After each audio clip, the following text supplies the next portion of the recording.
شروع اللہ کا نام لے کر جو بڑا مہربان نہایت رحم والا ہے۔ لوگو اپنے پروردگار سے ڈرو جس نے تم کو ایک شخص سے پیدا کیا، یعنی اول اس سے اس کا جوڑا بنایا، پھر ان دونوں سے کثرت سے مرد و عورت پیدا کر کے روئے زمین پر پھیلا دیے۔ اور اللہ سے ڈرو جس کے واسطے سے تم ایک دوسرے سے حقوق کا مطالبہ کرتے ہو، اور قطع رحمی سے بچو۔ کچھ شک نہیں کہ اللہ تمہیں دیکھ رہا ہے۔ اور یتیموں کا مال جو تمہاری تحویل میں ہو ان کے حوالے کر دو، اور ان کے پاکیزہ اور عمدہ مال کو اپنے ناقص اور برے مال سے نہ بدلو، اور نہ ان کا مال اپنے مال میں ملا کر کھاؤ کہ یہ بڑا سخت گناہ ہے۔ اور اگر تم کو اس بات کا خوف ہو کہ یتیم لڑکیوں کے بارے میں انصاف نہ کر سکو گے تو ان کے سوا جو عورتیں تم کو پسند ہوں، دو دو یا تین تین یا چار چار، ان سے نکاح کر لو۔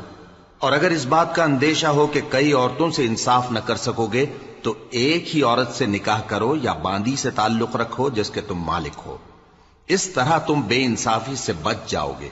اور عورتوں کو ان کے مہر خوشی سے دے دیا کرو، ہاں اگر وہ اپنی خوشی سے اس میں سے کچھ تم کو چھوڑ دیں تو اسے مزے سے کھا لو۔